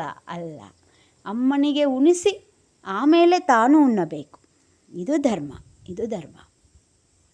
ಅವ್ರು ಆಮೇಲೆ ಉಣ್ತಾರೆ ಅಲ್ಲ, ತಪ್ಪು. ಪಾಪ ಹೆಣ್ಮಕ್ಳಿಗೆ ಅಡುಗೆ ಮಾಡಿ ನಿಮಗೆಲ್ಲ ನೀಡಿ ಆಮೇಲೆ ಉಣ್ಬೇಕಂದ್ರೆ ಊಟನೇ ಹೋಗಲ್ಲ ಅವ್ರಿಗೆ. ಹಸ್ತು ಅವರು ಚಹಾ ಕುಡಿದು ಆಮೇಲೆ ಹಸ್ತು ಉಣ್ಣಕ್ಕೆ ಹೋಗ್ಬಿಟ್ರೆ ಕೈಕಾಲು ಲಟಪಟ ಅನ್ನೋಕ್ಕೆ ಶುರುವಾಗ್ತೈತೆ. ಆಮೇಲೆ ಲಟಪಟ ಅಂತವೇ ಅಂದ್ಕೊಂಡು ಅದಕ್ಕೆ ಕಾರಣ ಏನು ಅಂತ ವಿಚಾರ ಮಾಡಲ್ಲ ನೀವು. ಪಾಪ ನಿಮಗೆಲ್ಲ ಉಣಿಸಿ ತಿನ್ನಿಸಿ ಅಷ್ಟೊತ್ತಿಗಾಗಲೇ ಹಸ್ತು ಉಣ್ಣುವಾಗ ಅದೇನಾಗತ್ತಂದರೆ ಬ್ರೈನ್ನಲ್ಲಿರೋ ಎಲ್ಲ ರಕ್ತ ಹೊಟ್ಟೆಗೆ ಬಂದುಬಿಡುತ್ತೆ. ಆವಾಗ ತಲೆನೋವು ಬಂದುಬಿಡುತ್ತೆ. ಆಮೇಲೆ ಎಲ್ಲ ರಕ್ತ ಹೊಟ್ಟೆಗೆ ಬರೋದ್ರಿಂದ ಕೈಕಾಲುಗಳಲ್ಲಿ ರಕ್ತ ಪರಿಚಲನೆ ಆಗದೇ ಕೈಕಾಲು ಲಟಪಟ ಅನ್ನೋಕ್ಕೆ ಶುರು ಮಾಡುತ್ತೆ. ಇಲ್ಲ ನಾನು ಡಾಕ್ಟ್ರ್ ಕಡೆ ಕರ್ಕೊಂಡು ಹೋಗ್ತೀನಿ ಅಂತ ಉಪಕಾರ ಮಾಡಿದ್ದೀನಿ, ಇಲ್ಲ, ಅದು ತಪ್ಪು. ಹೆಣ್ಣು ಮಕ್ಕಳು ದಯಮಾಡಿ ಚಹಾ ಕುಡಿಬೇಡಿ.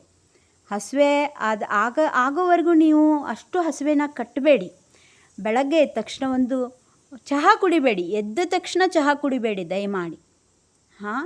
ಎದ್ದ ತಕ್ಷಣ ನೀವೇನು ಮಾಡಬೇಕು ಗೊತ್ತಾ, ಗಂಜಿ ಅಂದರೆ ಅಂಬ್ಲಿ ಅಂದರೆ ನೀವು ಹಿಟ್ಟಿನ ಅಂಬ್ಲಿ ಮಾಡ್ತೀರಿ ಪರವಾಗಿಲ್ಲ, ರಾತ್ರಿ ಎಲ್ಲ ನೆನೆ ಇಟ್ಟು ಮಾಡ್ತಾರೆ, ಅದು ಓಕೆ. ಆದರೆ ನಾನೊಂದು ಹೇಳ್ತೇನೆ ನಿಮಗೆ, ರಾತ್ರಿ ನೆನೆ ಇಟ್ಟು ಮಾಡಿದರೆ ಅದು ಸ್ವಲ್ಪ ಹುಳಿ ಇರುತ್ತೆ, ಓಕೆ, ಅದು ಒಂದು ವಯಸ್ಸಿನವರೆಗೂ ಜೀರ್ಣ ಆಗುತ್ತೆ. ಆಮೇಲೆ ತುಂಬ ವಯಸ್ಸಾದ ಮೇಲೆ ಅದು ಜೀರ್ಣ ಆಗಲ್ಲ, ಸ್ವಲ್ಪ ಸಂದು ಕೀಲುಗಳು ಹಿಡ್ಕೊಳ್ಳೋಕೆ ಶುರುವಾಗುತ್ತೆ. ಆಮೇಲೆ ಹಿಟ್ಟಿನ ಅಂಬ್ಲಿ ಮಾಡೋದ್ರಿಂದ ಪಿತ್ತ ಆಗುತ್ತೆ, ತಲೆ ಸ್ವಲ್ಪ ಮಂದಾಗುತ್ತೆ, ಕೆಲಸ ಮಾಡೋಕ್ಕೆ ತಲೆ ಓಡಲ್ಲ. ಅಂಥವರು ಒಂದು ಮುಷ್ಟಿಯಷ್ಟು ಅಥವಾ ಮನೆಯಲ್ಲಿ ಎಷ್ಟು ಜನ ಇದ್ದೀವೋ ಅಷ್ಟು ಮುಷ್ಟಿಯಷ್ಟು ಜೋಳನೋ ರಾಗಿನೋ ಅಥವಾ ಜವೆಗೋದಿನೋ ಅಥವಾ ನವಣೆನೋ ಏನೋ ಒಂದು ನೆನೆ ಹಾಕೋದು, ದಿನ ಒಂದೊಂದು ಥರ ನೆನೆ ಹಾಕೋದು. ರಾತ್ರಿ ನೆನೆ ಹಾಕಿ ಬೆಳಗ್ಗೆ ರುಬ್ಬಿ ಅದನ್ನು ಬಟ್ಟೆನಲ್ಲಿ ಹಾಕಿ ಹಿಂಡಿ ಹಾಲು ತೆಗಿಯೋದು.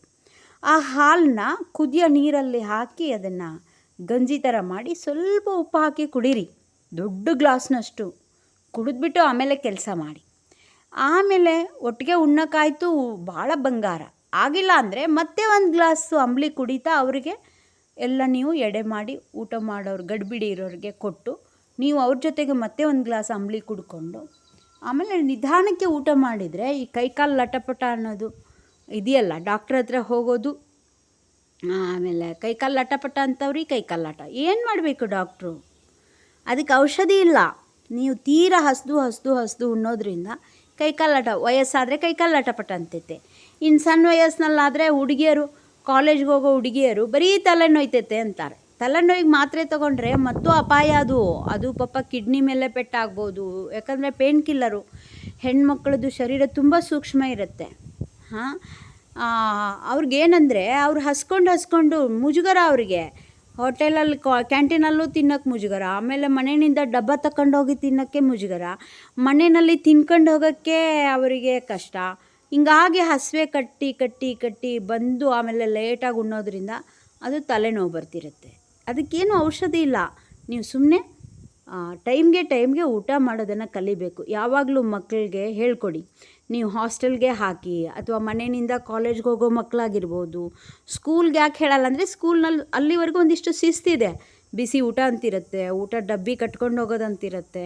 ಆಮೇಲೆ ಅದು ಯಾಕೆ ಅಮ್ಮ ಅಪ್ಪ ಅಷ್ಟೊಂದು ಆಸ್ತಿ ವಹಿಸಿ ನೀರು ಬಾಟ್ಲ್ ಕೊಡ್ತಾರೆ, ಟಿಫನ್ ಬಾಕ್ಸ್ ಕೊಡ್ತಾರೆ. ಮಗು ಇದ್ದಾಗ LKG ಅಪ್ಪರ್ KGಗೆ ಎಷ್ಟು ಕಾಳಜಿ ಮಾಡ್ತಾರೆ. ಆಮೇಲೆ ಕಾಲೇಜ್ಗೆ ಹೋದ್ಮೇಲೆ ಅಮ್ಮ ಅಪ್ಪನೇ ಮಾಡಬೇಕೇನು? ಇವ್ರು ಸ್ವಂತಕ್ಕೆ ಮಾಡ್ಕೋಬೇಕು ಅಂತ ಇರೋದದು. ಆದರೆ ಇವ್ರು ಪಾಠನೇ ಕಲಿಯಲ್ಲ, ಅಲ್ಲಲ್ಲಿಗೆ ಬಿಟ್ಟು ಬಿಡ್ತಾರೆ. ಅದು ಮಹಾ ಅಪರಾಧ ಅದು. ಆವಾಗ ಚಿಕ್ಕ ಮಕ್ಕಳಿದ್ದಾಗ ಅಮ್ಮ ಅಪ್ಪ ಮಾಡಿರೋದನ್ನು ಈಗ ದೊಡ್ಡವರಾದ್ಮೇಲೆ ನಾವೇ ಮಾಡ್ಕೋಬೇಕು ಅಂತ ಅದರ ಅರ್ಥ. ಆಮೇಲೆ ಯಾವಾಗಲೂ ಒಂದು ಹೆಗ್ಲಿಗೆ ಬ್ಯಾಗ್ ಇರಬೇಕು. ಬ್ಯಾಗ್ನಲ್ಲಿ ಒಂದು ಟಿಫನ್ ಬಾಕ್ಸು, ಅದರಲ್ಲಿ ಸ್ವಲ್ಪ ಮೊಳಕೆ ಕಾಳು, ಒಂದಿಷ್ಟು ಒಣ ದ್ರಾಕ್ಷಿನೋ ಏನೋ ಒಂದಿಷ್ಟು ಹಾಕ್ಕೊಂಡಿರಬೇಕು. ಆಮೇಲೆ ಒಂದೆರಡು ಬಾಳೆಹಣ್ಣು, ಒಂದು ಲಿಂಬೆಹಣ್ಣು, ಒಂದೆರಡು ಸೌತೆಕಾಯಿ, ಗಜ್ರಿ ಇಂಥವೆಲ್ಲ ಆ ಬ್ಯಾಗ್ನಲ್ಲಿ ಇಟ್ಕೊಂಡಿರಬೇಕು. ಆಮೇಲೆ ಸಾಧ್ಯ ಆದರೆ ಒಂದಿಷ್ಟು ಟಿಫನ್ ತಗೊಂಡೋಗೋ, ನೀರು ಬಾಟ್ಲು, ಟಿಫನ್ನು. ಯಾವಾಗಲೂ ದುಡ್ಡಿಲ್ಲ ಅಂದರೆ ನಡೆಯುತ್ತೆ, ಆದರೆ ಬುತ್ತಿ ಇರಬೇಕು ಅಂತ. ಬುತ್ತಿ ನಿಮಗೆ ಸರಿಯಾಗಿ ಆಹಾರ ಸಿಕ್ಕಿಲ್ಲ ಅಂದರೆ ಮನಸ್ಸು ಚಂಚಲ ಆಗ್ತದೆ. ಮನಸ್ಸು ಚಂಚಲ ಆದಾಗ ನೀವು ಬೇಡವಾದವರ ಸಂಘ ಮಾಡೋ ಸಾಧ್ಯತೆಗಳಿರುತ್ತೆ. ಎಲ್ಲೋ ಹೋಗಿ ಏನೋ ತಿನ್ನುವಾಗ ಯಾರೋ ಕೆಟ್ಟವರ ಸಂಘ, ಕೆಟ್ಟವರ ದೃಷ್ಟಿ ಬೀಳುತ್ತೆ. ಆಮೇಲೆ ಏನೋ ಇನ್ಫೆಕ್ಷನ್ ಆಗ್ಬೋದು, ಬ್ಯಾಕ್ಟೀರಿಯಾನೋ, ಫಂಗಲ್ಲೋ, ವೈರಲ್ಲೋ ಏನೋ ಇನ್ಫೆಕ್ಷನ್ಸ್ ಆಗ್ಬೋದು. ಆಮೇಲೆ ಅದರಿಂದ ಪಾರಾಗೋಕ್ಕೆ ವಾರಗಟ್ಟಲೆ, 15 ದಿನಗಟ್ಟಲೆ ಸಫರ್ ಆಗ್ಬೋದು ಮಕ್ಕಳು. ಅದಕ್ಕೆ ಯಾವಾಗಲೂ ಮಿಲ್ಟ್ರಿ ಥರ ಇವತ್ತಿನ ಆಧುನಿಕ ಕಾಲದಲ್ಲಿ ನೀವು ಅಡುಗೆ ಮನೆಗಿಂತ ಮೊದಲು ಭೂಮಿ ತಾಯಿಯ ಕೈ ಅಡುಗೆಗೆ ಪ್ರೆಫರೆನ್ಸ್ ಕೊಡಬೇಕು, ಒಂದನೇದು. ಎರಡನೇದು ಅಡುಗೆ ಮನೆ ಅಂದರೆ ಅಡುಗೆ ಮಾಡಬೇಕು, ಹೆಣ್ಮಕ್ಳು ಅಡುಗೆ ಮಾಡಬೇಕು, ಓಕೆ. ಆದರೆ ಗಂಡು ಮಕ್ಕಳು ಅದಕ್ಕೆ ಪೂರಕವಾಗಿ ತರಕಾರಿನ ಸೋಸಿ ಕೊಡೋದು, ತೊಳೆದು ಇಡೋದು, ಹೆಚ್ಚಿ ಕೊಡೋದು, ಆಮೇಲೆ ಊಟಕ್ಕೆ ಎಲ್ಲ ರೆಡಿ ಮಾಡೋದು, ಎಡೆ ಮಾಡೋದು, ಹತ್ತಿರ ಕರ್ಕೊಂಡು ಊಟ ಮಾಡೋದು, ಮತ್ತು ಅವರನ್ನು ಅಪ್ರಿಸಿಯೇಷನ್ ಮಾಡೋದು. ಆಮೇಲೆ ಇದು ಹೀಗೆ ಬದಲಾವಣೆ ಮಾಡ್ಕೊಳ್ಳೋಣ, ವಯೋಮಾನಕ್ಕನುಗುಣವಾಗಿ ಚರ್ಚೆ ಮಾಡೋದು, ಜೊತೆಗೆ ಒಂದಿಷ್ಟು ಚಿಂತನೆ ಮಾಡೋದು, ಇದೆಲ್ಲವನ್ನು ಮಾಡ್ಬೋದಾ? ಮತ್ತು ಹಾಗೆ ಮಾಡುವಾಗ ನೀವು ಹತ್ತಿರ ಇರೋದ್ರಿಂದ ಏನೋ ಕಲಿತೀರ. ಅವರ ಅಬ್ಸೆನ್ಸಿನಲ್ಲಿ ನಿಮಗೂ ಕೂಡ ಅಡುಗೆ ಮಾಡೋಕ್ಕೆ ಬರಬೇಕು. ಎಮರ್ಜೆನ್ಸಿನಲ್ಲಿ ನೀವು ಅಯ್ಯೋ ಏನು ಮಾಡೋದು, ನಮ್ಮ ಮನೆಯಲ್ಲಿ ಹೆಣ್ಮಕ್ಳು ಊರಲ್ಲಿಲ್ಲ ಅಂತ ಹೋಟ್ಲಿಗೆ ಹೋಗೋ ಥರ ಆಗಬಾರ್ದು, ಅಥವಾ ಹೊಟ್ಟೆಗಿಲ್ದಂಗೆ ಬಳಲೋ ಥರನೂ ಆಗಬಾರ್ದು. ಅಕಸ್ಮಾತ್ ಹೆಣ್ಮಕ್ಳು ಏನಾದ್ರೂ ಆರೋಗ್ಯ ತೊಂದರೆ ಇರುತ್ತೆ, ಪೀರಿಯಡ್ ಪ್ರಾಬ್ಲಮ್ ಇರುತ್ತೆ, ಸುಸ್ತು ಅಂದಾಗ ಅವ್ರಿಗೆ ಅಡುಗೆ ಮನೆಯಿಂದ ದೂರ ಸರಿಸಿ ನಾವು ಅಡುಗೆ ಮಾಡುವಷ್ಟು ತಯಾರಿ ಗಂಡು ಮಕ್ಕಳಿಗೆ ಇರಬೇಕು. ಮತ್ತು ಜೊತೆ ಮಾಡಿದ್ರಂತೂ ಅದು ಬಂಗಾರ. ಇದು ಇವತ್ತಿನ ಆಧುನಿಕತೆ. ಚಿಕ್ಕ ಮಗುವಿನಿಂದ ಹಿಡಿದು ಯುವಕರು ಮತ್ತು ಮುದುಕರವರೆಗೂ ಸ್ಪಂದಿಸಿದರೆ ಹೆಣ್ಮಕ್ಳು ಖುಷಿಯಾಗಿರ್ತಾರೆ. ಗಂಡು ಮಕ್ಳಿಗೂ ಅವ್ರಿಗೆ ಏನಾಗುತ್ತೆ, ಪರಾವಲಂಬನ ಬರೋದಿಲ್ಲ. ಪರಾವಲಂಬನದಿಂದ ಏನಾಗತ್ತಂದರೆ ಅದು ತುಂಬ ಹಿಂಸೆ. ಅದು ಇನ್ನೊಬ್ಬರ ಋಣದಲ್ಲಿರೋದು, ಇನ್ನೊಬ್ಬರ ಹಂಗಲ್ಲಿರೋದು, ಅವ್ರು ಅನ್ನೋದನ್ನೆಲ್ಲ ಅನ್ನಿಸ್ಕೊಳ್ಳೋದು, ಅವರು ಅಧಿಕಾರ ಚಲಾಯಿಸ್ತಾರೆ. ಯಾವಾಗ ನೀವೇನು ಮಾಡಲ್ಲ ಅಡುಗೆ ಮನೆಯಲ್ಲಿ, ನಿಮಗೇನು ಗೊತ್ತಿಲ್ಲ ಅಂತಂದಾಗ ಅವರು ನಿಮ್ಮನ್ನು ಎಕ್ಸ್ಪ್ಲಾಯ್ಟ್ ಮಾಡೋಕ್ಕೆ ನೋಡ್ತಾರೆ, ತಮ್ಮ ಅಧಿಕಾರದಲ್ಲಿ ಹಿಡಿತದಲ್ಲಿ ಇಟ್ಕೊಳ್ಳೋಕೆ ನೋಡ್ತಾರೆ. ಅವ್ರು ಏನಂದರೂ ಅನ್ನಿಸ್ಕೊಳ್ಬೇಕು ಅಂತ ಪಾಡಬೇಕೇನು ಗಂಡು ಮಕ್ಕಳಿಗೆ? ಅವರು ಸ್ವಾಭಿಮಾನಿಗಳಾಗಿರಬೇಕು. ನೀನು ಏನು ಮಾಡಿಲ್ಲ ಅಂದರೆ ನಾನು ಮಾಡ್ಕೊಳ್ತೀನಿ, ನಿನಗೆ ಬೇಕಾದರೆ ಮಾಡಿ ಕೊಡೋ ಅಷ್ಟು ನನಗೆ ಇದು ಇದೆ, ಜ್ಞಾನ ಇದೆ, ಸಹನೆ ಇದೆ, ಅದನ್ನೊಂದಿಷ್ಟು ಸಂಪಾದನೆ ಮಾಡೋಕ್ಕೆ ಬಂದರೆ ಚೆನ್ನಾಗಿರುತ್ತೆ ಅಂತ ನನಗನ್ಸುತ್ತೆ. ಇವತ್ತು ಹೆಣ್ಮಕ್ಳಿಗೂ ನಾವೇನೂ ಅಡುಗೆ ಕಲಿಸ್ತಾ ಇಲ್ಲ, ಅದು ಕೆಟ್ಟದ್ದು. ಕಲಿಸ್ಬೇಕು. ಹಬ್ಬದ ದಿನ ನೀನು ಅಡುಗೆ ಮಾಡು. ಹಬ್ಬ ಅಂದ ತಕ್ಷಣ ನಾವು ಹೋಟ್ಲಿಗೆ ಹೋಗೋದು ಅಂದ್ಕೊಂಡ್ಬಿಟ್ಟಿದ್ದೀವಿ. ಎಲ್ಲರೂ ಇವತ್ತು ಮನೆಯಲ್ಲಿ ಏನೂ ಅಡುಗೆ ಮಾಡೋಂಗಿಲ್ಲ, ರಜೆ, ಎಲ್ಲರೂ ನಾವು ದಾಬಾಗೆ ಹೋಗ್ಬೇಕು. ಎಷ್ಟು ಜನ ಹೊಸ ವರ್ಷ, ಮಕರ ಸಂಕ್ರಮಣ ಅಂದ್ಕೊಂಡು ದಾಬಾಗೆಲ್ಲ ಹೋಗಿ ಪಾಪ ಹೆಣ್ಮಕ್ಳು ಗಂಡು ಮಕ್ಕಳ ಜೊತೆ ಯಾವುದೋ ಸಂಸ್ಕೃತಿಯನ್ನು ಅನುಸರಿಸ್ಕೊಂಡು ಕುಡಿದು ಗಾಡಿ ಹೊಡೆಯುವಾಗ ಬಿದ್ದು ಅಪಘಾತ ಮಾಡಿಕೊಂಡು ಬ್ರೇನ್ಗೆ ಪೆಟ್ಟಾಗಿ ಪ್ರಾಣನೇ ಕಳ್ಕೊಂಡಿರೋ ಉದಾಹರಣೆಯನ್ನು ನೋಡ್ತೀವಿ. ದಯಮಾಡಿ ಮಕ್ಕಳು ಹಬ್ಬಕ್ಕೆ ಅಂತ ಮನೆ ಬಂದಾಗ ಫ್ರೆಂಡ್ಸ್ ಜೊತೆಗೆ ಯಾರನ್ನು ದಾಬಾ ಹೋಟೆಲ್ಗಳಿಗೆ ಕಳ್ಸೋಕ್ಕೆ ಹೋಗಬೇಡಿ. ಇವತ್ತು ಈ ಹಬ್ಬ ನಮ್ಮ ಮನೆಯಲ್ಲಿ ಮಾಡೋಣ. 4 ಜನ ಫ್ರೆಂಡ್ಸ್ ಇರ್ತಾರಲ್ವಾ, ಈ ಹಬ್ಬ ನಮ್ಮ ಮನೆಯಲ್ಲಿ ಮಾಡೋಣ, ಮುಂದಿನ ಹಬ್ಬ ನಿಮ್ಮ ಫ್ರೆಂಡ್ಸ್ ಮನೆಯಲ್ಲಿ ಮಾಡೋಣ ಅಂತ ಮಾತಾಡಿಕೊಂಡು ಮನೆ ಹಬ್ಬ ಅಂತ ಆ ಥರ ವಾತಾವರಣ ನಿರ್ಮಾಣ ಮಾಡಿ. ಇವತ್ತು ಇಷ್ಟು ದಿನ ಅಮ್ಮ ಅಡುಗೆ ಮಾಡ್ಕೊಂಡು ಊಟ ಮಾಡಿದ್ದಾಳೆ, ಹಬ್ಬಕ್ಕೆ ನಾವು ಬಂದಿದ್ದೀಲ್ವಾ, ರಜೆ ಇದೆ, ನಾವೆಲ್ಲ ಸೇರಿ ಅಮ್ಮನಿಗೆ ಅಡುಗೆ ಮಾಡಿ ಉಣಿಸೋಣ ಅನ್ನೋ ಒಂದು ವಾತಾವರಣ ನಿರ್ಮಾಣ ಮಾಡೋ ಸಂಸ್ಕೃತಿ ಬಂದರೆ ಬಹುಶಃ ಎಲ್ಲ ಕಳಕಳಿ ಕೂಡ ಪೂಜ್ಯ ಸಿದ್ದೇಶ್ವರಪ್ಪಗಳ ಒಂದು ಪ್ರವಚನದಲ್ಲಿ ಬಹಳ ಸೂಕ್ಷ್ಮ ಹೇಳ್ತಿದ್ರು ಅವರು. ನಾವು ಸ್ವಲ್ಪ ಒರಟು ಜನ, ಎಮ್ಮೆ ಚರ್ಮ ಇದ್ದಂಗೆ, ನಮಗೆ ನಾಟ್ತಿತ್ತೋ ಇಲ್ಲ ಗೊತ್ತಿಲ್ಲ, ಆದರೆ ಬಹಳ ಸೂಕ್ಷ್ಮ ಹೆಣ್ಣು ಮಕ್ಕಳು ಮತ್ತು ಅಡುಗೆ ಮನೆ, ಊಟ, ನಿದ್ರೆ, ಮಕ್ಕಳು, ಲಾಲನೆ ಪಾಲನೆ, ವಿದೇಶ ಸ್ವದೇಶ, ಒಕ್ಕಲುತನ, ಇದೆಲ್ಲದರ ಬಗ್ಗೆ ಅವರು ಪ್ರತಿಯೊಂದು ಪ್ರವಚನದಲ್ಲಿ ಒಂದಲ್ಲ ಒಂದು ಧ್ವನಿ ಅವರು ಎತ್ತುತ್ತಿದ್ದರು, ಹೆಣ್ಣು ಮಕ್ಕಳ ಪರವಾಗಿ ಎತ್ತುತ್ತಿದ್ದರು. ನನಗೆ ಯಾವತ್ತೂ ನನಗೆ ಅವರು ಮಾತೃ ಸ್ವರೂಪರಾಗೇ ಕಂಡಿದ್ದು. ಸಿದ್ದೇಶ್ವರಪ್ಪಗಳನ್ನು ಅವರ ಶರೀರದ ರಚನೆ ತೆಳ್ಳಗೆ, ಆಮೇಲೆ ಅವರ ಒಂದು ನಾಜೂಕುತನ, ಅವರ ಧ್ವನಿಯಲ್ಲಿರೋ ಒಂದು ಮೃದುತ್ವ, ಆಮೇಲೆ ಅವರ ಭಾವನೆಗಳು ಎಲ್ಲ ನೋಡಿದರೆ ನನಗೆ ಪುರುಷ ದರ್ಪ ಯಾವತ್ತೂ ಕಂಡಿಲ್ಲ. ಅದೇ ಮಲ್ಲಿಕಾರ್ಜುನಪ್ಪಗಳಲ್ಲಿ ಹಾಗೆ ಸ್ವಲ್ಪ ಇತ್ತು. ಆದರೆ ಸಿದ್ದೇಶ್ವರಪ್ಪಗಳು ಮೃದು ಮಧುರ ಒಂದು ಹೆಣ್ಮಗು ಮಾತೃ ಸ್ವರೂಪದ ಒಂದು ಸ್ಪರ್ಶವೇ ಅವರ ಧ್ವನಿಯಲ್ಲಿ ಸಿಕ್ತಿತ್ತು. ಮತ್ತು ಹೆಣ್ಣು ಮಕ್ಕಳ ಬಗ್ಗೆ ಅವರಲ್ಲಿ ಅಪಾರವಾದ ಕಳಕಳಿ ಇತ್ತು ಅನ್ನೋದನ್ನು ನಾವೆಲ್ಲ ಗ್ರಹಿಸೋಣ. ದಿನ ಸವಾಲು ನೋಡಿ. ಬೆಳಗ್ಗೆ ಊಟ ಮಾಡ್ತೀವಿ, ಮಧ್ಯಾಹ್ನ, ಸಂಜೆ, ಮತ್ತೆ ಮರುದಿನ, ಒಂದು ಹಬ್ಬ ಆದಮೇಲೆ ಇನ್ನೊಂದು ಹಬ್ಬ. ನಮಗೆ ಅವಕಾಶಗಳು ಸುಧಾರಿಸ್ಕೊಳ್ಳೋದಕ್ಕೆ ತುಂಬ ಅವಕಾಶಗಳಿದೆ.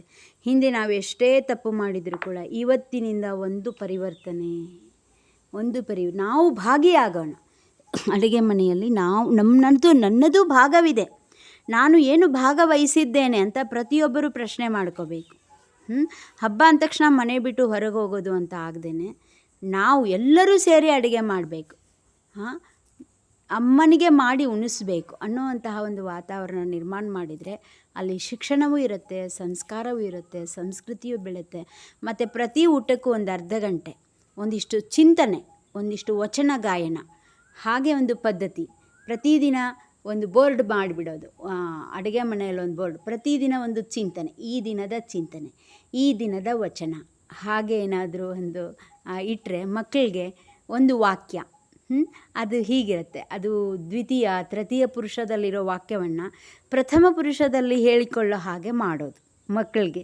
ಅಂದರೆ ವಾಕ್ಯ ರಚನೆಯೂ ಮಾಡೋಕ್ಕೆ ಬರುತ್ತೆ, ಜೊತೆಗೆ ಅದನ್ನು ಅರ್ಥ ಮಾಡ್ಕೊಂಡಂಗೂ ಆಗುತ್ತೆ. ಆಮೇಲೆ ಒಂದು ಒಳ್ಳೆಯ ವಿಚಾರ, ಆಹಾರದ ಜೊತೆಗೆ ವಿಚಾರ ಕೂಡ ಅವ್ರ ಒಳಗೆ ಹೋಗುತ್ತೆ. ಅಂದರೆ ಬರೀ ಹೊಟ್ಟೆ ಊಟ ಅಲ್ಲ, ನೆತ್ತಿ ಊಟ ಕೂಡ ಬೇಕು. ನೆತ್ತಿ ಊಟದ ಬಗ್ಗೆ ಪ್ರೀತಿ ಹುಟ್ಟಬೇಕು. ಇಲ್ಲ ಅಂದರೆ ಏನಾಗುತ್ತೆ, ಯಾರ್ಯಾರ ಬಗ್ಗೆನೋ ಪ್ರೀತಿ ಪ್ರೇಮ ಅಂತ ಹೋಗಿ ಮತ್ತು ತಪ್ಪು ದಾರಿನಲ್ಲಿ ಜೀವನನೇ ಹಾಳು ಮಾಡ್ಕೊಳ್ಳುವಂಥ ಪ್ರಸಂಗಗಳು ಆಗ್ತದೆ.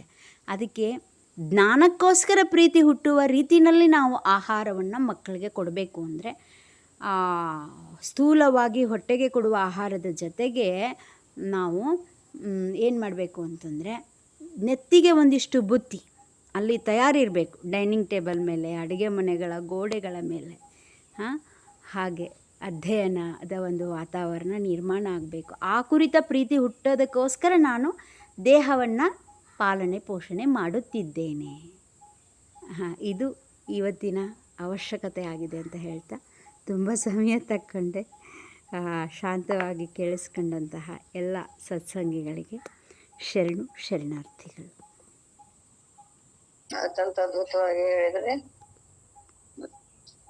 ಪ್ರಶ್ನೆ ಕೇಳಿದವರು ಯಾರು?